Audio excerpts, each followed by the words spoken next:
Go. Hi guys, Mark D'Andrea, the Doctor of Real Estate. Mark Hutchison is on the camera. He's not going to turn it around and show you himself. And Bob Petty and I, all leaders of the AMP team, wanted to come out on site and look at new construction. We've done a couple of these out in the field with the group. Mark suggested that we make a video to take you through new home construction building and give you some hints and tips and pointers on how to grow your business with new home builders. First step, really important. Go out and pick your favorite new home construction builders. Some suggestions: Pulte, MI, Rockford, DR Horton, Ryan Homes, Fisher Homes. There are others, but those are the ones that we can think of for now. Go online, find your favorite salesperson. Call 2 or 3 from each company if you want, and go on an interview with them or talk to them over the phone and get a good sense that this is the person that you'd like to have a relationship with. It's really critical with the builders, guys. Your clients can be out and about at any time, stopping in models. It's important that you register your clients with each of these builders so that you can be the person that represents them on the purchase. Now, all the builders have particular ways that they would like this to go, so it's important that you're involved from the very beginning.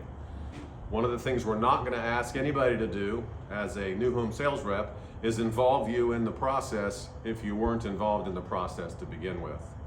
This also gives you a sense or an idea or a way to list some of these folks' houses who are now buying a new build. Let's talk about new build construction and builders and how this process has evolved over the years. As most of you know, I started out with Dominion Homes back in the 90s. Back then, as it is today, people would come into the model, register, and then a salesperson would talk to them about that particular builder. And back then, most of the builders could cross-sell. In this particular example, we're at MI Homes up here in Sunbury, Ohio. And if you register your folks with Karen Rotifer, she can cross-sell into any community, and most of them can probably do that. But the point is, find your favorite sales rep, have them in your phone, get your clients registered. When a particular buyer walks into a model, they're going to be greeted by a salesperson. You want to be there for that meeting. Make sure that you're going to be representing your client's best interest from the very beginning. And this is something, guys, that, just my opinion, real estate agents have missed out on for the last 20 or 30 years. Builders have responded to this market that we've been in over the last 3 to 5 years by filling a need, right? We all know that inventory has been down on resales. The builders recognize this, and they've been able to fill that need for clients who were tired, buying clients who were tired of going out there, getting outbid in that competition. They would just go to a builder and say, I can build something that's exactly the way I want it and don't have to worry about somebody else buying it out from underneath me. The builders recognize that, and so therefore, let's be honest. Over the last 3 to 5 years, new home construction builds have gone up quite a bit in price. They have followed the trends that resale houses have followed. I believe, Mark believes, Bob believes, that builders are going to react now to this softening in the market by offering your clients free options, $25,000, $30,000, $45,000, $50,000 in free options. We don't think that they're going to lower their prices. We think they're going to give value to your client with the free options piece. Another thing about builders, 99.9% of the time, the interest rate a builder can offer is going to be lower to your client than the interest rate they can get on the resale market. So if you've got clients that are concerned about interest rates and perhaps they're putting off their purchase because they'd like to wait for rates to come down, it might be a good idea to see if you can't visit a few builders in town, because the interest rates a builder can offer are sometimes a full percentage point or more less than what's on the resale market. There's a reason for that.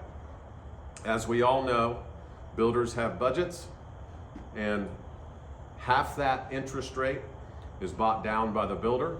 We all know that there's some money in the build price in order to do that.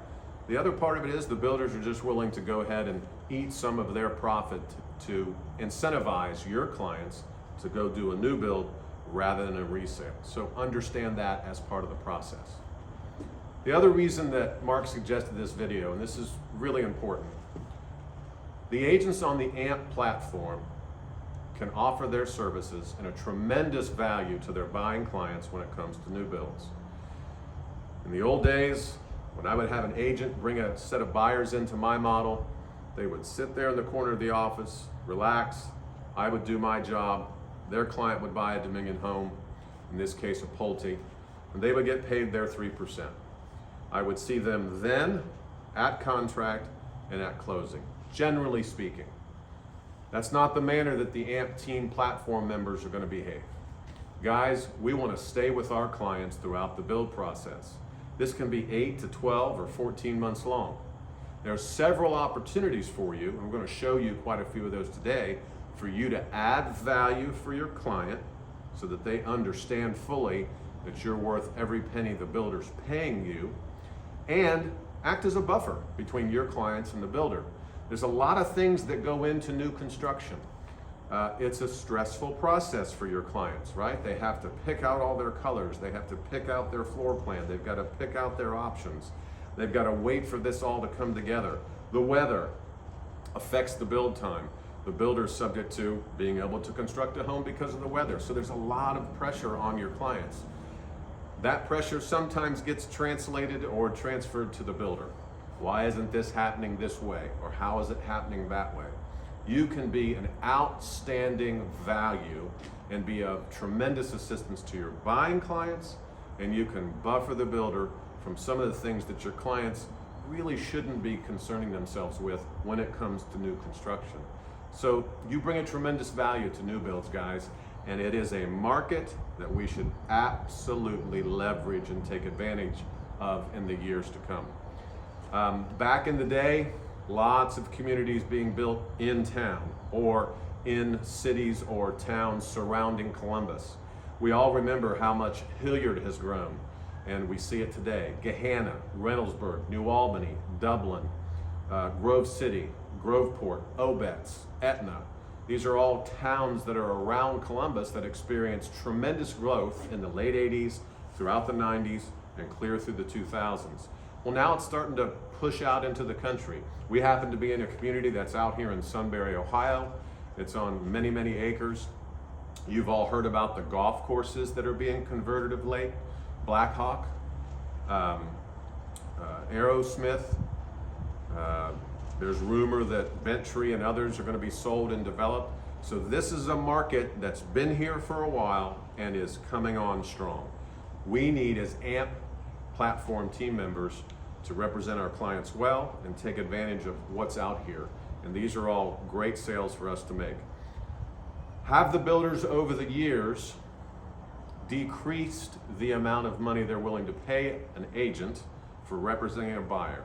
Yes, they have. Whose fault is that? It's ours. We need to show value to the builders. Perhaps if we begin to show value to the builders as a group, this will spread out like wildflower. Maybe the builders will start changing their minds and getting back to paying 3% of the base sales price like they used to. So this is all good stuff for you. It's designed to help you grow your business, grow a facet of your business that you should be growing, and it'll teach you not only how new construction comes together, but also it'll help you when you walk into a resale house, because they all get built the same ways, guys, from the ground up.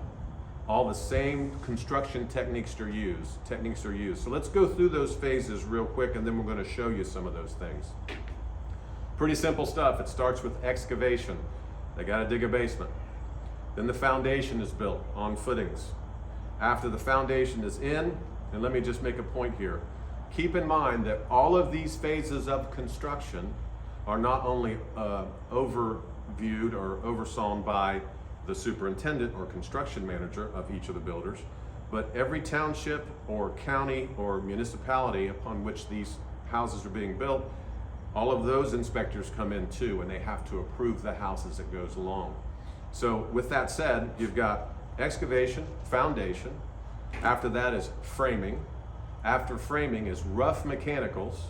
Rough mechanicals go in this order: HVAC, heating, venting, ventilating, air conditioning and cooling, plumbing, and then electrical is last. Electrical is always last because it's pretty important that the plumber or the HVAC guy doesn't mess with any electrical, so they make that last. After all the rough mechanicals, the house gets insulated. Remember, it's being approved all throughout this process. After insulation is rough drywall. After rough drywall, finished drywall, trim and cabinets, and then all the finished mechanicals, so they come in and hang light fixtures, put light plates on. And after that, flooring. It's being painted throughout this process. Once all the floors are in and all those phases are complete, the construction manager or superintendent goes into the final stages of construction where they start to tune the house up, make sure everything's fit and finished properly, get the basement good and dried out. Back at framing, the roof went on the house. Sorry, I skipped that. And then you've got a couple of final walkthroughs that your clients are going to experience with their superintendent or construction manager.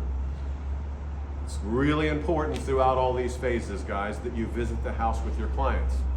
I was talking to Justin Humphreys a couple of weeks ago. He's got a client that he has been being kept updated with the various phases of construction. His client doesn't have big interest in coming back out to his house as often as Justin's been visiting it.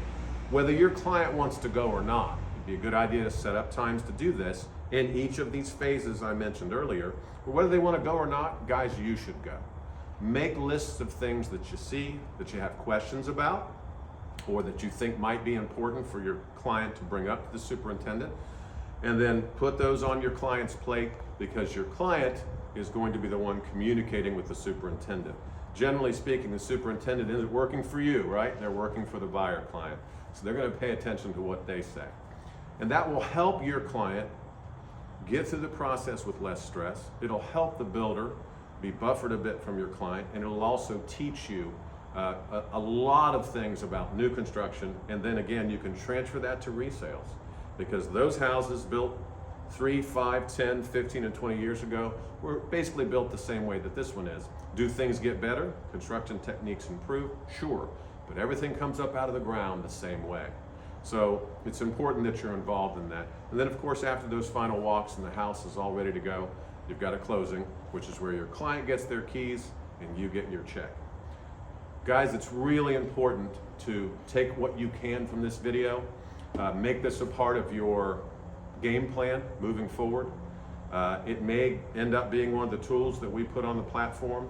See if we can't make a goal of putting a couple of people in contract on a new build a quarter and add that as one of the things that helps you build your business. The other thing about that that's really critical, you've got a buyer that goes into contract, it's 8 to 12 months down the road before they're going to close.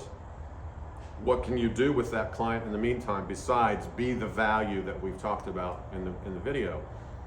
Those are the folks that can give you referrals throughout that building process. They remain an A+ for 8 to 12 months. All you have to do is follow up and ask them for their help. So it's a great way to build your business that way too. Let's get started and talk a little bit about foundations, what their function is, and then we'll go into framing and the other phases that I talked about earlier. Okay? Let's go. Hey guys, we have arrived at a house where the rough mechanicals are complete. This house is getting ready to go into insulation. So let's just look at a few things. By the way, one of the things that would be great for you to suggest to your clients, certainly when the house gets to this stage, take a video or at a minimum pictures of these walls. The reason for that is simple. You want to make sure you know that this wire is here later on in life in case you're going to hang a picture here. Now, would you hang a picture this low? No. But the last thing you want to do is drive a nail or a screw into this wire. There's better examples in other places, such as this. So you're going to hang a picture here. You want to know that these wires are here so that you don't run a screw into those. Now, there's a lot of places the builders will protect their HVAC and electrical. All of these plates are designed so that when they install baseboards that they don't put nails into those baseboards. But that doesn't prevent you later in life hanging a picture here and drilling a screw into this heat run, which you don't want to do. So take videotape at this stage. Suggest it to your clients so that they avoid that stuff. We have heat runs. We have sewer stacks or sewer lines coming from a bathroom upstairs. We've got hot and cold water lines here. Again, you don't want to hang a picture here and get into that, right? It's part of the reason why they gave you this blocking, to keep this steady. Number one, keep it on a straight run and steady. Number two, give you more wood to get into if you don't take a video, right? Another heat run, some more hot and cold water lines. Again, a drain line, heat run, a lot of electrical. Notice that the electrical is way back from this surface. This hole has been drilled more than halfway through, or at least halfway through this stud, because they don't want you to get into this electrical line, or at least try to help you not get into it, right? And my favorite, because this is what I used to do for a living, these folks chose to get a fireplace installed. A lot of fireplaces today are this one, which is called a direct vent. Direct vent means that this will always be here. This is only gas, doesn't burn wood, and it's a gas appliance. They've put this outlet above here for hanging a TV, guaranteed. It's the only reason this is up high. All the other switches and outlets are where they're supposed to be. That one's going to be for their TV. So this client is planned for it. Okay, these windows look a little low to the floor. So this is an architectural thing. Windows, perhaps in the old days, might have been a little bit smaller. Builders have started to use higher windows, more light. It's a better look, right? And notice that your heat runs are in front of windows or sliders. That's done purposely by the HVAC contractor. In the summertime, you're blowing cool air up in front of a space that's going to get more heated by the sun. In the wintertime, you're blowing warm air up in a space where you get cold air infiltration and lose heat. So this is purposeful. You're going to see that in all houses in today's world, right? I love it that this builder has put screens over this and put boards over the screens to keep dust and debris out of the heat runs. Those will get cleaned again. Superintendent's making some notes here. I love that. Guys, we all know that this is the kitchen. There's a couple of obvious things. There's your sink drain and your hot and cold water lines. There's the exhaust to the outside for the microwave. But the big giveaway is all this wooden blocking in between these 2x4s. It's where they're going to hang the cabinets. So you can talk to your clients about your knowledge of construction by letting them know these kind of things. Another obvious thing is, of course, all the outlets have been moved up to be above the counter space. Outlets are every 8 to 12 feet of floor space and every 6 to 8 feet of countertop space. I believe that's the code. Don't quote me on those numbers. Put metal plates above that so you don't hit the wires. Yes, all these metal plates so that the guys that are installing the drywall, this is not for you, this is for the contractors. The guys that are installing the baseboard here don't hit into this electrical, and installing drywall up there don't get into this electrical. So builders do a lot of things to try to keep you from having a problem in the future. One of the things I like to do is just eyeball these can lights. Make sure the electrician has got those good and lined up, because by the time you get to drywall, if those aren't perfectly lined up, it's a little bit of a mess to get those squared away. Okay, a question that will be down the road, but this is the kitchen. People that are kitchenites talk about countertops, granite, having electrical in the island. Yes. Is that something that is discussed way early? It is. Okay. Great question, Mark. So guys, when you go to a builder, you're going to have two options for your clients. And a lot of the builders have really got onto this lately, and it's smart of them. D.R. Horton is certainly one of them. MI is another. They have a lot of inventory homes for your clients to choose from. Remember earlier I talked about a build time of 8 months to 14 months. Inventory homes are homes that the builder has purposely started, or perhaps they've fallen out of contract, and they've decided to take those homes, if not purchased to that point, all the way up through trim and cabinets. And sometimes they'll allow your clients to choose all of the finishes, the flooring, the carpeting, the type of countertop. So you can give your clients two options. Build one from scratch. It's called a to build, or as built. As built. You're going to buy this inventory home. We've already chosen these things for it. You're buying it as we're building it. To build is you're asking us to build it for you. As built inventory home. So you give your clients a couple of choices there too, and frankly, they'll close faster. So if you've got a client that says, man, I don't want to wait around for 8 or 14 months, introduce them to your favorite, already registered new home builder rep, and talk about inventory homes all day and all night long, and they could probably still have some choices for their finishes, is what Mark was mentioning earlier. Real quick, we talked about this in our last session, but you notice that these subfloors have been sanded at all the joints. So these, when they're initially placed down, are glued and nailed. Now they've come back through because they want to prevent squeaks, and they have sanded all the joints and they've screwed them down. So it really helps prevent squeaks and echoes from heat runs. Great construction here. Notice it's been cleaned up, cleaned out, swept up. Builder's doing a great job to bring this one along. Type of trusses used there, right? It's a particular truss that's designed to carry a lot of weight over a long span. Doesn't look like your typical 2x10 or 2x8, which is what was used a lot back in the 80s and 90s, and of course before that. So these are engineered trusses designed to carry specific weight loads over particular lengths or distances. Little floor plan the MI is using to make sure everything goes in according. I imagine the electrician used this, the plumber used this. Everybody's using this to make sure they do their job according to the blueprint. Let's head upstairs. Be careful, Mark. You've got all the temporary railing in here, right? The builder has put temporary rails because they're going. This is all going to be handrails down through here. They'll install handrails at the trim phase of construction. This will be the handrail. Mark has the toughest job. He's got to watch his step and videotape. Head into the bath.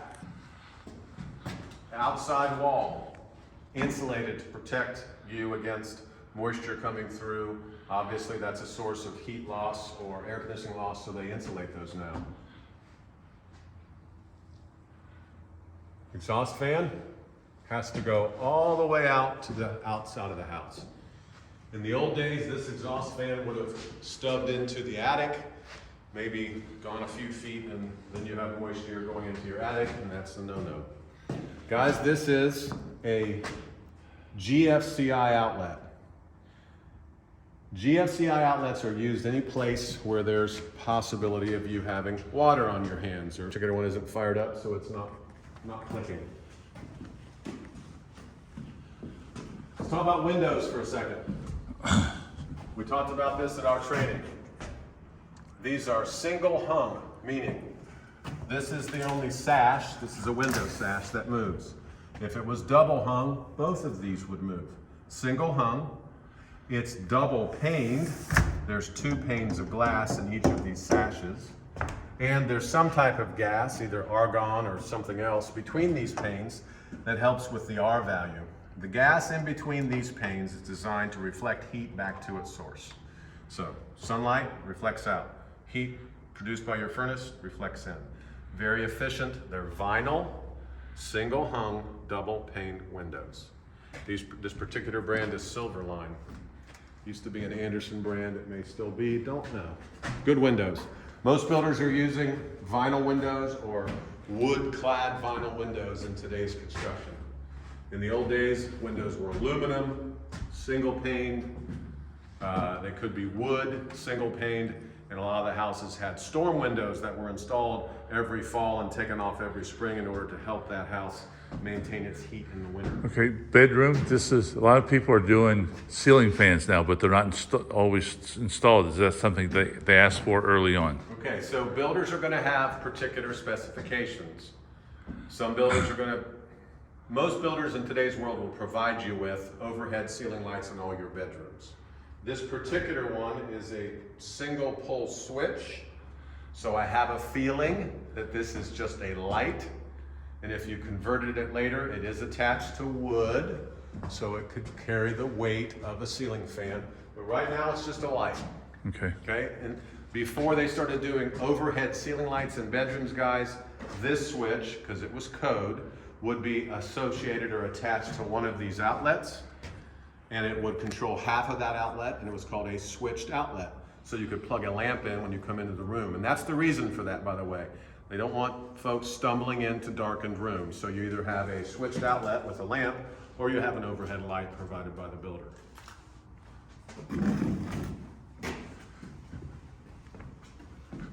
Mark, I think we've covered this fairly well. Let's do this. There's one thing, this is the, laundry room upstairs. Yes, second floor laundry room. A lot of builders are doing these. It's where most of your laundry is generated, right? You're getting changed in your bedroom. So second floor laundry room. This builder will probably put a pan here, we hope, and some type of drain down to the basement in case your washer ever bursts. But this is your laundry area. And the exhaust for it is right here. This is where your dryer is going to exhaust, and of course it goes outside. And it's not an accordion. No, it's stiff pipe until it gets up into the attic, and then they use the flexible stuff. Let's give them a shot of the roof, Mark. Notice how the roof sheathing comes to the peak and then stops. So this roof has a ridge vent type attic system. So air is going to come in through the soffits of this house, which we'll show you on the outside, and it will float up to that ridge vent and go out that way. You always want air circulating in your attic. In the old days, they used to have a attic fan to blow air out. Do they still do that, or are they modernized? They don't have to do that. You can do that. That aftermarket that exists. You can install a fan in what's called a gable end vent and really draw a lot of air through there. Probably not a bad idea. It works very similarly as a dehumidifier would in your basement, right? You want to keep air moving. Moist air in your basement's bad. Get it out of there, have that dehumidifier attached to a hose leading to your floor drain so it just is running and keeping your basement at about 55 to 60% humidity. There's a vent over there, or It's not a vent, it is probably. couldn't tell from. Okay, so for some reason the builder had to cut a hole there. We don't know why. Okay. Something's going on. They'll fix it. All right, guys, we're going to head to the next house. I think we're going to transition to a house that's in drywall. We'll see you there.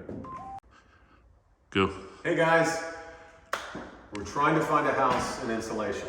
So we've skipped over that for now, and you can see that we are in rough drywall here. I will point out something though. Houses today are really well insulated, right? You have a through wall insulation factor on this house that probably approaches 25. When you count the siding, the subsiding, the tie-back wrap that we'll show you later, then the 2x4s and then the drywall, it's probably 25, maybe even more. Used to be, we bragged about R19. R stands for the ability, the factor is the ability of the house to maintain its heating and cooling, right? So this is probably through wall R25. Here's one of the things the builders do nowadays. You can see it down here. Beneath that drywall, and before this drywall was installed, they insulated this house. And one of the things they do nowadays is they foam all along that bottom plate that creates the framed wall that matches up to the subflooring. It's just one little example. This is in rough drywall, and we know that because all of these joints where the drywall has come together have been taped and bedded in their initial bedding of spackling. No sanding has taken place yet on any of this. So it's just a rough stage. So they'll go through, they'll do another bedding coat on all of these spaces, and then this will all get sanded. All of these places where you see spackling been put on here will all get sanded off, and that'll be the time to paint. Rough drywall. Everything's covered. They have bead joints or bead This is a piece of metal that creates and I just put my finger in there spackling, not good. This is a piece of metal with a couple of pieces of kind of webbing here that float into the drywall. And this creates a nice sharp corner for them. I assume that all refrigerators come with a line for water for ice makers. Many builders today, Mark, are including this as part of it. I haven't seen a new construction home for a long time that doesn't have that. So that's for ice and water. Here's another cool little feature, kind of boring, but they've actually stepped this wall back because a lot of refrigerators, the buying population wants them to be counter depth, right? They don't want them to come too far beyond the counter. So the builders respond to that, right? And they're just letting you kind of shift that refrigerator back so it's counter depth. That's why they did that. That's why this doesn't come down here and it's step back. So again, it gives you an opportunity to eyeball the spotlights, the can lights in the ceiling. They've done a great job there. In the X's? The X's are on the drywall from Jump Street. That is called a nailing or a screw schedule. They're giving you a line to follow as the person that puts them on, say, hey, stay with these X's, guys, because that's where your stud should be. So it gives them, it's a measurement for the drywallers. That's where they have the automatic that just go boom, boom, boom, boom, boom. When you hear that noise, you'll know that they're putting up drywall. They put up drywall with impact drivers. It drives the screw in flat, beds it or steps it in just below the surface, so that, notice that none of these drywall heads, these screws, are flush with the surface. They're actually sunk in a little bit so that the spackling goes right over the heads of those. And all these screws are coated so that they don't start rusting over time. At our last walkthrough, you made a comment about in a living room with Christmas decorations about having extra outlets for Christmas lightings. Great question. So guys, when you do a two-build, your clients are going to have an opportunity to go over the electrical plan with the electrician. The electrical company or electrician is not going to change where the outlets are. They're installed according to code. But you can, if you do a two-build, add more outlets to your house. If you do an inventory home or an as-built, don't have that opportunity. But a two-build, you can add additional outlets below windows if at the holidays you'd like to make sure that you have an outlet close by to put your candles in your windows. So you have an opportunity to work with them on millivolt stuff. So that's anything cable related or phone related, and electrical stuff when it's a two-build. Yeah, no fireplace in this one. No fireplace in this one. Back in the day when I was selling fireplaces, this would have been bad. So we want every builder to sell a lot of fireplaces if you sell fireplaces for a living. So guys, this is rough drywall. So this house has gone through, just to recap, excavation, footers, foundation, a small thing, but backfill, framing, rough mechanicals. They have insulated it, and now it's going through the drywall phase. Back in the day, from the drywall complete phase, which is probably with this house maybe a week away or so, from drywall complete to closing, back in the day, it used to be about 30 days. Now the builders will tell you it's more like 90, and that's okay. They let you know up front when you went into contract, this is about how long it's going to take, right? So from this stage to closing on this house, if it's in contract, is about 90 days away. And the extra patch here is because...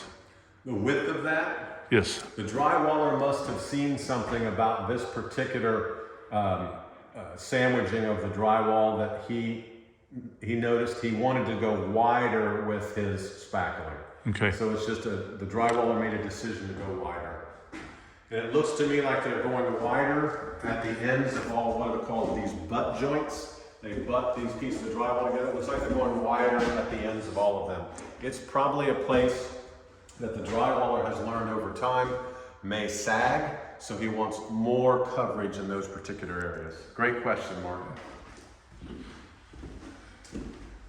The ends of the drywall will sag more than the edges, right?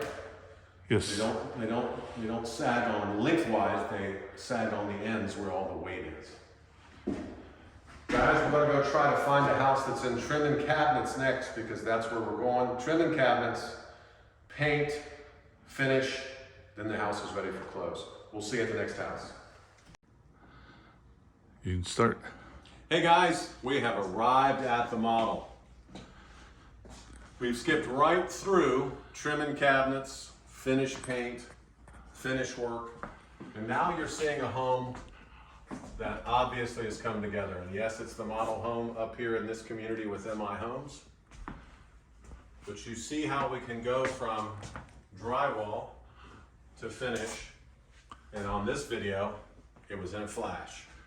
So you're seeing all the finish work that if you and your client choose to go the to-build way, that your client can choose. As built, some of this stuff may not be available to you. It is obvious by looking at some things that we have plenty of options in the builder's models, and that's purposeful. They'd certainly like to show you their best work and put their best foot forward. The crown molding type of cabinets, this particular appliance is certainly an upgrade, which is the oven. You have soft close drawers and cabinets. Oh, that's nice. Lovely floors, which I believe Karen already mentioned that these are available as a standard. But not all of these spaces would normally be hard surface. Many of them would be carpet, and you would have to choose to replace the carpet with a hard surface. You have a lovely island with seating. Dishwasher is behind Mark.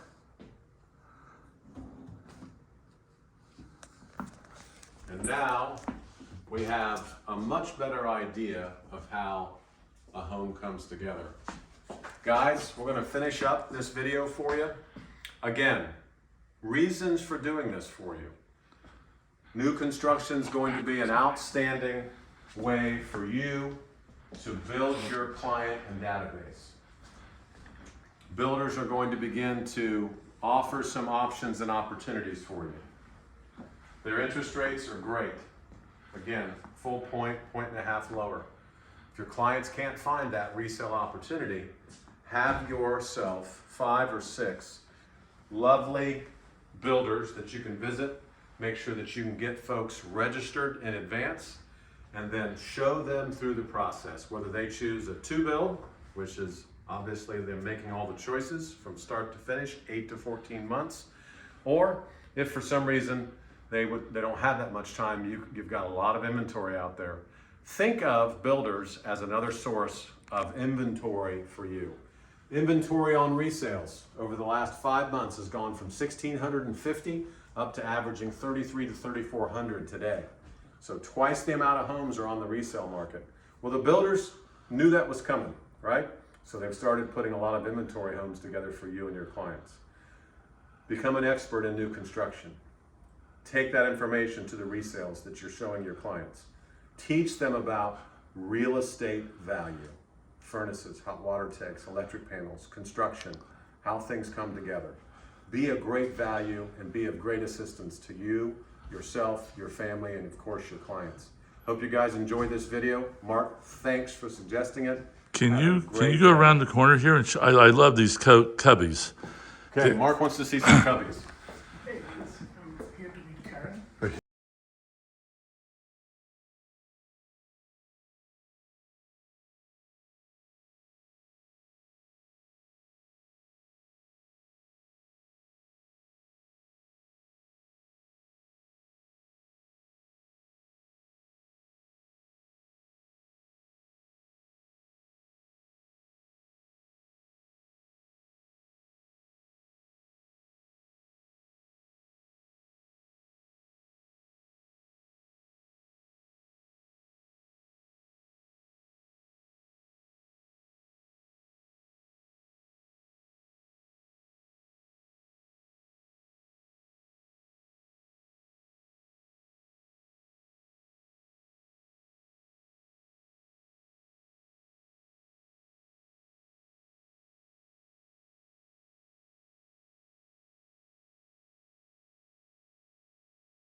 Mark wanted to see these cubbies. So this is your cool laundry room slash mudroom combination. These are all optional. Obviously those can be done aftermarket, or you can do them through the builder. But it's a great place to come in your garage, drop your stuff, and go enjoy your first soft drink or cocktail of the evening. Guys, thanks again for being here. See ya.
right over here.